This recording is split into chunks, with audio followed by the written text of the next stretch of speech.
बिस्मिल्लाहिर्रहमानिर्रहीम। प्यारे तलबा और तालिबात, अस्सलाम वालेकुम।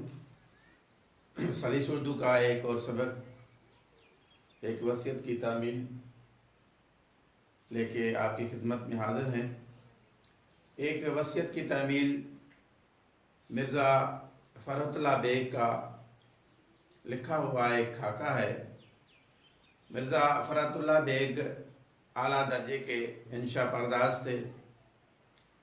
इसके अलावा तंज़ो मिज़ाह और खाका निगार भी थे। आपका असल वतन जो है वो दहली था। आप 1884 में दहली में पैदा हुए और 1947 में हैदराबाद दक्कन में रहे। आपके वालिद का नाम अशमत खान था और बीए करने के बाद आपने मुलाजमत का आगाज़ किया और असिस्टेंट होम सेक्रेटरी के ओहदे तक जा पहुँचे। मिर्ज़ा फ़रहतुल्लाह बेग की ज़बान साफ, सादा और सलीस है। छोटे छोटे चुस्त फ़िक्रों पर पुरलुत्फ़ अंदाज में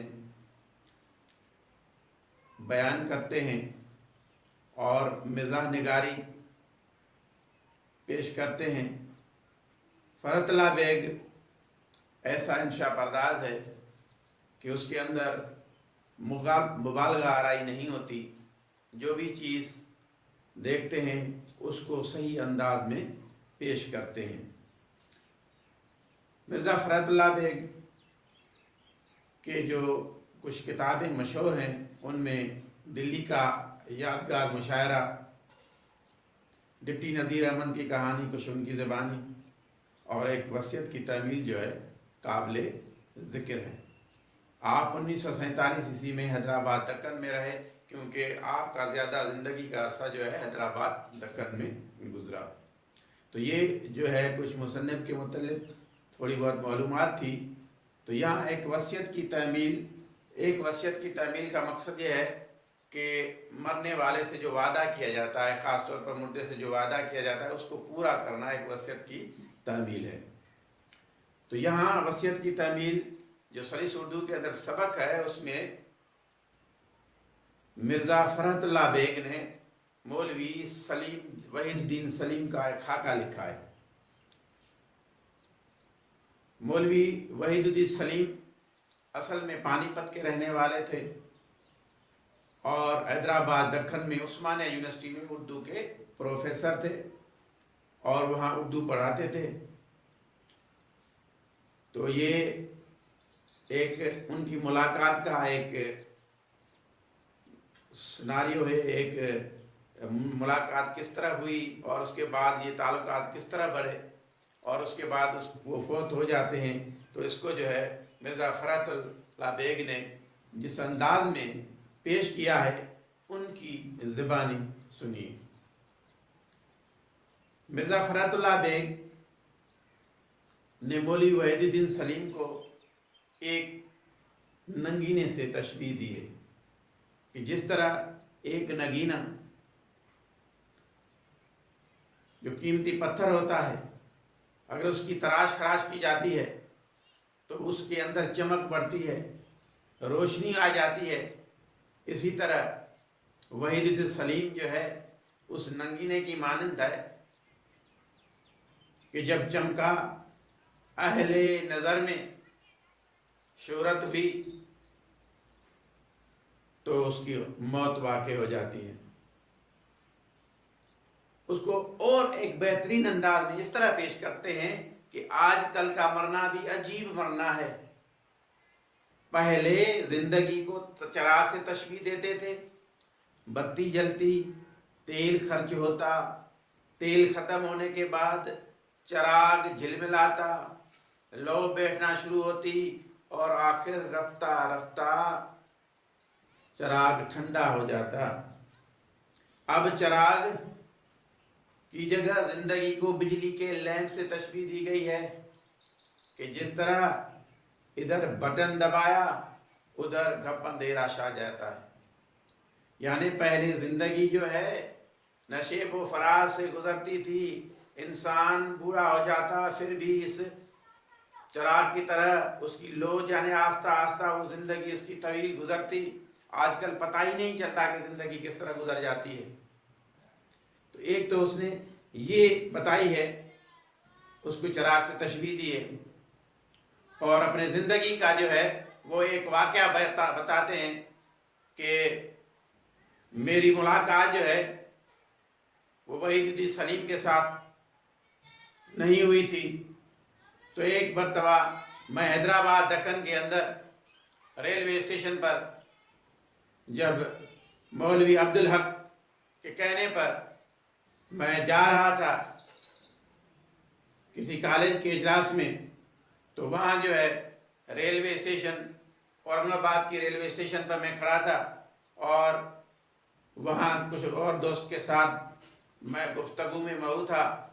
क्या देखता हूँ कि एक घटीले जिस्म का यानी भारी बर्तन जिस्म रखने वाला शख्स बड़े बड़े डग मारता हुआ मेरी तरफ आ रहे हैं। घटीला जिस्म है, सर पर मुनाबी टोपी है, उनका हलिया बयान कर रहे हैं और शेरवानी पहनी हुई है, मोजे पहने हुए हैं, अंग्रेजी जूता है और आके मेरे पास मुझसे गले लगते हैं। मैंने कहा या खुदा ये कौन है? उसने कहा कि मैंने जब से आपका नज़ीर अहमद का मजमून पढ़ा है आपसे मिलने का बहुत मुश्ताक था, शुक्र है आप यहाँ मिल गए। और मुझे तो मौलवी नज़ीर अहमद पर रश्क आता है कि आप जैसा से शागिर्द मिला। तो यहाँ जो है तंज़ो मिज़ाह पैदा करते हैं फरहतुल्लाह बेग और मौलवी वहीदुद्दीन सलीम को ये कहते हैं कि आप भी बिस्मिल्लाह कीजिए, मर जाइए, मैं आपका मजमून लिखना शुरू कर दूंगा। और क्या पता था एक साल के अंदर अंदर मौलवी वहीदुद्दीन सलीम जो है इस दुनिया से रुखसत हो जाते हैं। उसके बाद जो उनके एक साल के दौरान जो गुफ्तगू होती है, जो मुलाकातें होती हैं, उसका पूरा एक नक्शा जो फरहतुल्लाह बेग खींचते हैं। रेलगाड़ी में चलते हैं तो वहाँ जो है उसकी गुफ्तगू चलती है। उसके बाद औरंगाबाद में खासतौर पर हैदराबाद दक्कन के अंदर जो है उनके साथ उनकी मुलाकात होती रहती है। और उस मुलाकात के अंदर अक्सर बेशतर जब आप उनके घर जाते तो घर जो है उसका कोई ज़ाती घर नहीं था, लेकिन किराए का मकान था। वो 60 रुपये माहाना उसका किराया देते थे। घर का नक्शा फरहतुल्लाह बेग ने इस तरह खींचा है कि घर तो बहुत ही बड़ा था, लेकिन एक भंडार जिस तरह होता है और उसके अंदर कुछ टूटी फूटी कुर्सियां हैं, घर के अंदर कुछ सिगरेट के इश्तिहारात, कुछ कैलेंडर, सूखे हुए जूते, उंडे टूटे कप रखे हुए हैं, रकाबियां हैं जिनकी किनारे झड़े हुए हैं, एक मेली सी चादर है, तकिए जो है ख़त्म है, उसे चूहा चट कहा जाता है, एक चारपाई है, अंगीठियाँ रखी हुई जिस पर आग से जो है खासतौर पर चाय के बहुत शौकीन थे, चाय बनाते थे। ये उनका एक मशगला था और इसके घर का जो है एक नक्शा था जो मिर्ज़ा फरहतुल्लाह बेग ने हूबहू शायद वो बात इसी तरह ही बयान किया है, उसके अंदर कोई मुबालगा आराई नहीं की। मौलवी वहीदुद्दीन सलीम जो है पूरी ज़िंदगी उसने उर्दू की खिदमत की, शादी नहीं की और अकेले ही रहे। उनके अक्सर शागिर्द, दोस्त अहबाब उनके लिए मिठाई ले आते थे और मिठाई को जो है वहीदुद्दीन सलीम बहुत पसंद करते थे। और मिठाई में जो कागज़ वगैरह होते उनको पूछ कर साफ करके फिर जो है उस पर कोई गज़ल लिख लेते या किसी के साथ मंसूब कर लेते। अगर कोई उससे पूछता कि ये किसकी है तो किसी न किसी के साथ मंसूब कर लेते। और मौलवी वहीदुद्दीन सलीम को इस इस्तिलात वज़ा में बहुत कमाल हासिल था। ख़ास तौर पर लुगत के अंदर फ़ारसी और अरबी के अंदर बहुत ही बड़ी दस्तरस थी, और ऐसा जो है उस्ताद जो है मिलना बहुत ही मुश्किल था। तो मौलवी वहीदुद्दीन सलीम जो है ख़ास तौर पर उस्मानिया यूनिवर्सिटी के अंदर जो उर्दू के प्रोफेसर थे, उसको जो मिर्ज़ा फ़रतुल्लाह बेग ने तशबीह दी है कि इस जैसा शख्स जो है, यानी इसके अरबाब व अख्तियार हाल वक्त में ये बात जहन नशी कर ले कि इस जैसा इंसान जो है मिलना बहुत मुश्किल है। तो मिर्ज़ा फ़रतुल्लाह बेग ने एक मुख्तसर सा एक खाका पेश किया है, जिसके अंदर मौलवी वहीदुद्दीन सलीम की ज़िंदगी की एक तस्वीर कुशी की है, उसके हालात, आदात और उसके ज़िंदगी के कुछ लम्हात को एक खाके की सूरत में पेश किया, जो मैंने आपको बताया। यहाँ मिर्ज़ा फ़रतुल्लाह बेग के इस खाके के अंदर कुछ नए अल्फाज हैं, आप जो है इसको नोट कर लें। पहला जो लफ्ज़ है वो है वसीयत। मरने वाले से किया हुआ वादा। जब इंसान कोई मर रहा होता है तो जिंदा आदमी को एक वसीयत करता है, यानी मरने वाला जो वसीयत करता है उस वादे को पूरा करना वसीयत कहलाता है। नगीना, एक कीमती पत्थर को नगीना कहा जाता है। कज़ा, कज़ा की माना मौत की है, मर्ग की है। और घटीला बदन यानी फरबा बदन, मोटा बदन, भारी बदन। अहले कमाल, काबिल लोग जो होते हैं, ज़हीन लोग जो होते हैं, उसको अहले कमाल कहा जाता है।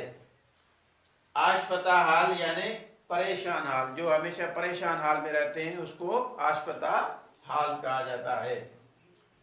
मंसूब करना यानी निस्बत देना। गैर मतबूआ कलाम, वो कलाम जो अभी छुपा न हो। गैर शाया, जो शाया नहीं होता उस कलाम को हम गैर मतबूआ कलाम कहते हैं। जब वो किताबी शक्ल में आ जाता है तो वो मतबूआ कलाम होता है, और अभी तक वो छुपा नहीं तो उसको गैर मतबूआ कलाम कहते हैं। दस्तरस, महारत होना, किसी चीज़ पर अबूर हासिल करना जो है वो दस्तरस कहलाता है। हल वक्त, खोलना बंद करना। यहाँ इशारा है कि अरबाब अख्तियार जो हुक्मरान होते हैं, जो इंतज़ामिया होती है, उसके लिए लफ्ज़ इस्तेमाल किया गया है। रश्काना, हसद का मुस्बत पहलू जो है उसको रश कहा जाता है। शोहरत की माना मशहूर होने की है। तो ये जो है मिर्ज़ा फ़रतुल्लाह बेग और वहीदुद्दीन सलीम की ज़िंदगी के मुतल्लिक़ ख़ासतौर पर मैंने मुसन्निफ़ का तारुफ भी कराया, और इस खाके के अंदर वहीदुद्दीन सलीम की ज़िंदगी के मुतल्लिक़ जो फ़रतुल्लाह बेग ने लिखा है उस खाके को मैंने पेश किया। और मिर्ज़ा फ़रतुल्लाह बेग के कुछ जो किताबें हैं, दिल्ली का यादगार मुशायरा, डिप्टी नज़ीर अहमद की कहानी, उनकी ज़बान, एक वसीयत की तमीम, ये भी जो है हवाला जात के अंदर मुसन्नफ़ के तारफ़ में काम आता है। और उसके बाद जो है नए अल्फाज, ख़ास तौर पर फ़िक्रों की वजाहत जो है, इसके अंदर कुछ ऐसे फ़िक्रे दिए गए हैं जिनकी वजाहत करना जो है ज़रूरी है और बहुत ही अहम हिस्सा है एक्सरसाइज का। सर सैयद की खिदमत में सर गाड़ी पाँव पहिया किया, तो इस फ़िक्रे का मतलब वादे करें। तो आप अगर इसको हवाला जात के अंदर देंगे तो कहेंगे कि ये फ़िक्रा हमारी सलीस उर्दू की किताब हिस्सा नसर में शामिल सबक एक वसीयत की तमील से लिया गया है, जिसके मुसन्निफ़ मिर्ज़ा फ़रतुल्लाह बेग है। तो अब उसके फ़िक्रे की तशरीह करेंगे कि इसका मतलब ये है कि सर सैयद अहमद ख़ान ने जो खिदमत उनके सुपुर्द की थी, उसकी बजा आवरी और अंजाम दही के लिए आपने पूरे वजूद के साथ मसरूफ़ होके उस तरह मुतहर्रिक और फ़ाल रहे जिस तरह एक गाड़ी और उसके पहिए चलते रहते हैं। कभी कभी हम कहते हैं कि हमने उस्ताद की बहुत खिदमत की, यानी इस तरह है कि उस्ताद की तमाम जो है तकालीफ उठाकर बर्दाश्त करना। इसीलिए जो है इस फिक्रे का मकसद ये है कि सर सैयद की खिदमत में सर को गाड़ी की तरह और पहियों की तरह चले, यानी जो काम उसने दिया उसको बड़ी मेहनत और मुशक्क़त के साथ बजा आवरी किया या उसको पूरा किया। اس کے ساتھ آگے ایک جملہ ہے کہ آگے ناتھ نہ پیچھے پگا، آگے ناتھ نہ پیچھے پگا۔ اصل میں اس کا مقصد ہے کہ آزاد منش انسان، یعنی جس کا کوئی رشتہ یا بندھن نہ ہو، یا کوئی جڑ نہ ہو، یا جس کا آگے پیچھے کوئی نہ ہو، جو آزاد خیال ہو، جس کی اپنی مرضی ہو۔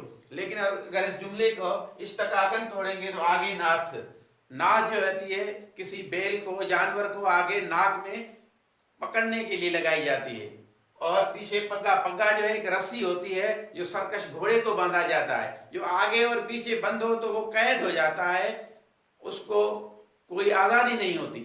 تو آگے ناتھ نہ پیچھے پگا، جس کو نہ آگے ناتھ ہو نہ پیچھے پگا تو وہ تو آزاد منش انسان ہوگا، اپنی مرضی کی زندگی۔ یعنی یہاں جو ہے جو اشارہ کیا گیا ہے کہ خاص طور پر مولوی وحید الدین سلیم نے زندگی میں شادی وغیرہ نہیں کی، اس کے بال بچے تھے نہیں، تو اسی لیے وہ اپنی مرضی کے مالک تھے، اور اپنی کوئی جو ہے اپنی زندگی اپنی مرضی سے گزارتے تھے، کوئی روک ٹوک نہیں تھی۔ اسی لیے اس جملے کو یہاں اس فکرے کو شامل کیا گیا ہے کہ آگے ناتھ نہ پیچھے پگا۔ خدا، تیسرا جملہ، خدا شکر خور کو شکر دیتا ہے۔ یہ اسی سبق ایک وصیت کی تعمیل سے خاص طور پر مولوی وحید الدین سلیم کے زندگی کے متعلق کہا گیا ہے۔ مولوی وحید الدین سلیم جو ہے وہ میٹھا بہت پسند کرتے تھے، اکثر و بیشتر اس کے یار و دوست جو ہے اس کے لیے مٹھائیاں لاتے، اور وہ مٹھائیاں وہ شوق سے کھایا کرتے تھے۔ یعنی اللہ تعالیٰ ہر شخص کو اس کے مزاج اور ضرورت کے مطابق عطا کرتا ہے، یعنی اللہ سے جو طلب کرتا ہے اللہ تعالیٰ اس کو وہ چیز عطا کرتا ہے۔ تو اسی لیے جو ہے مرزا مولوی وحید الدین سلیم کو جو ہے مٹھاس زیادہ پسند تھی، تو یہاں جو ہے وہ بتایا گیا ہے کہ وہ مٹھائی کے شوقین تھے۔ اور اس کے بعد ہے غیر مطبوع کلام، یعنی ایسا کلام جو شائع نہیں ہوا، یعنی بغیر چھپا ہوا کلام، ایسا کلام کہ جس کی صحت و درستگی کے بارے میں کوئی یقینی بات نہیں کی جا سکتی، تو اس کو بھی غیر مطبوع کلام کہا جاتا ہے۔ اصل میں واقعہ اس طرح ہے کہ جب یار دوست اس کے لیے مٹھائیاں لاتے تو وہ ان جھرجھرے کاغذوں پر کوئی شعر لکھ دیتے، یا کسی کی غزل لکھ لیتے، اور کسی نہ کسی کے ساتھ منسوب کر لیتے۔ اگر کوئی دوست اس سے پوچھتا کہ کس کا کلام ہے تو کسی کے حوالے کر دے کے کسی کے ساتھ شاعر کے ساتھ منسوب کر لیتے، اور اس کے لیے اگر کوئی پوچھتا کہ کس دیوان میں ہے تو وہ کہہ دیتے کہ بغیر مطبوع کلام ہے، ابھی شائع نہیں ہوا، تو اس کے لیے کون دیوان دے گے۔ یہ اس جملے میں پوری وضاحت جو ہے کی گئی ہے۔ اور اسی طرح جو ہے آخری جملہ ہے یونیورسٹی کے ارباب و حل و عقد لکھ رکھیں، یعنی پروفیسر وحید الدین سلیم جو ہے علمی صلاحیت اور تعلیمی قابلیت کے بنا پر ایک اعلیٰ مقام رکھتے تھے۔ ان کو عربی، فارسی اور لغت پر جو ہے بہت عبور حاصل تھا، اور عثمانیہ یونیورسٹی کے اندر ایسا پروفیسر، یعنی یوں کہا جائے کہ ایسے پروفیسر جو ہے صدیوں میں پیدا ہوتے ہیں، تو اسی لیے جو انتظامیہ ہے اس کے لیے کہا گیا ہے کہ ان کا کوئی نعم البدل ملنا بہت ہی مشکل ہے۔ تو یہاں جو ہے یہ کچھ محاورے اور فقرے تھے جن کو استعمال کیا گیا ہے۔ اسی طرح اس سبق کے اندر کچھ تشبیہات دی گئی ہیں۔ تشبیہات، پہلی تشبیہ جو ہے نگینہ ہے۔ نگینہ جو ہے مولوی وحید الدین سلیم کو نگینے کے مانند، یعنی اس سے تشبیہ دی گئی ہے کہ جس طرح ایک نگینے کے اندر چمک ہوتی ہے تو مولوی وحید الدین سلیم بھی اس نگینے کی مانند تھے۔ قصیدہ، قصیدہ قصد سے نکلا ہوا لفظ ہے، اور یہاں جو تشبیہ دی ہے غالب شہرت کے ہو، غالب کے قصیدے کی طرح بتایا گیا ہے، تو یہ تشبیہ جو ہے غالب کے قصیدے سے یہاں جو ہے دی گئی ہے۔ اور زندگی کو چراغ سے تشبیہ دی گئی ہے، بجلی کے لیمپ کو دور جدید کے بجلی کے بلب سے مماثلت دی گئی ہے، اور ریل گاڑی جو ہے، ریل گاڑی کو جو تشبیہ دی گئی ہے وہ مولوی وحید الدین سلیم کی زبان سے تشبیہ دی گئی ہے، اور ستون یعنی مولوی وحید الدین سلیم کو ستون کی مانند بتایا گیا ہے۔ تو یہاں جو ہے مولوی وحید الدین سلیم کی زندگی کا جو ایک خاکہ تھا وہ مرزا فرات اللہ بیگ نے بہت ہی خوبصورت انداز میں پیش کیا، جو ایک سادہ بھی ہے، سلیس بھی ہے، محاورات بھی ہیں، اور برجستہ جو ہے آپ نے خاص طور پر تشبیہات کو استعمال کیا ہے۔ تو بہت ہی اہم سبق سلیس اردو کا طالب علم نے یقیناً اس کو نوٹ کر لیا ہوگا، اور اس کے اندر جو خاص طور پر یہ فقرے ہیں ان کی تشریح جو ہے اکثر و بیشتر جو ہے خاص طور پر امتحان میں آتی ہے. میں امید کرتا ہوں کہ آپ نے سبق کو نوٹ کر لیا ہوگا اور لیکچر کو غور سے سنا ہوگا تاکہ آپ امتحان کی مکمل تیاری کر سکیں. انشاءاللہ تعالیٰ پھر ایک اور سبق کے ساتھ آپ کی خدمت میں Amir Khan Nonari lecturer Urdu government degree science college Kambat حاضر ہوں گا. تب تک کے اجازت دیجیے. اللہ حافظ.